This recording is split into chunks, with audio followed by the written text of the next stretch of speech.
കോഴിക്കോട് നിന്ന് ഇപ്പോൾ വരുന്ന ഒരു വാർത്തയിലേക്കാണ്. ബൈക്ക് യാത്രികന് KSRTC ഡ്രൈവറുടെ മർദ്ദനം. ബസ് സ്റ്റാൻഡിന് മുന്നിൽ പാർക്ക് ചെയ്ത ബൈക്കിന് പിന്നിൽ ബസ് ഇടിച്ചത് ചോദ്യം ചെയ്തതിനാണ് മർദ്ദനമെന്നാണ് പരാതി. എറണാകുളം സ്വദേശി പിറവത്തുകാരൻ അശ്വിനാണ് ഇപ്പോൾ പോലീസിൽ പരാതി നൽകിയിരിക്കുന്നത്.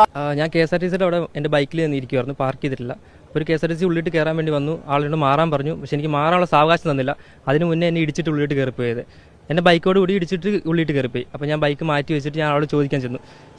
ഞാൻ മാന്യമായനെ സംസാരിച്ചു. ഞാൻ ആളോട് ചോദിച്ചു ഇതെന്താ കാണിക്കണമെന്ന് ചോദിച്ചു. അപ്പോൾ നീ ഇവിടെ നിൽക്കണ്ട, നീ പോ, ഇതൊന്നും ചോദിക്കാൻ വരണമെന്ന് പറഞ്ഞ ആളെന്നെ അടിക്കുക. അതിൻ്റെ ദൃശ്യമാണ് ഞാൻ വീഡിയോ അയച്ചായിരുന്നു. അപ്പോൾ ആ വീഡിയോ അതായിരുന്നു, എന്നെ അടിച്ചു. പിന്നെ ഞാൻ പോകുന്ന നേരെ പോലീസ് സ്റ്റേഷനിൽ വന്ന് കംപ്ലയിൻറ്റ് ചെയ്തു. ബസ് വന്ന് നിർത്തി. ബസ് ഒരു 5 മിനിറ്റ് അല്ല, ഒരു 2 മിനിറ്റ് പോലും അവിടെ നിൽക്കേണ്ടി വന്നില്ല. ബസ് അവിടെ വന്ന് നിർത്തി, എന്നോട് മാറാൻ പറഞ്ഞു. എനിക്ക് മാറാനുള്ള സാവകാശം മാത്രം അവർ തന്നിട്ടില്ല. എനിക്ക് വണ്ടി ഒന്ന് കീ എടുത്ത് വണ്ടി സ്റ്റാർട്ടാക്കാനുള്ള സാവകാശം വേണം. ഒരു 30 സെക്കൻഡ് മതി. അതുപോലെ അവർ തന്നില്ല.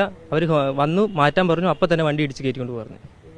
ബൈക്കിന് എന്തെങ്കിലും ആശംസ സംഭവിച്ചോ? ബൈക്കിന് പറ്റി. ബൈക്കിന്റെ ബാക്കിൽ നല്ല സ്ക്രാച്ച് ഉണ്ട്, ഇൻഡിക്കേറ്റർ എല്ലാം പൊട്ടിയിട്ടുണ്ട്, നമ്പർ പ്ലേറ്റ് എല്ലാം വളഞ്ഞിട്ടുണ്ട് ബൈക്കിന്. എത്ര പേരാ മർദ്ദിച്ചത്?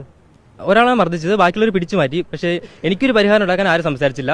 എല്ലാവരും എന്നോട് പോകുമെന്ന് പറയും. ബാക്കി കണ്ടക്ടർമാരും ഡ്രൈവർമാരും എല്ലാവരും ഉണ്ടായിരുന്നു. ഒരാളെന്നെ മർദ്ദിച്ചു.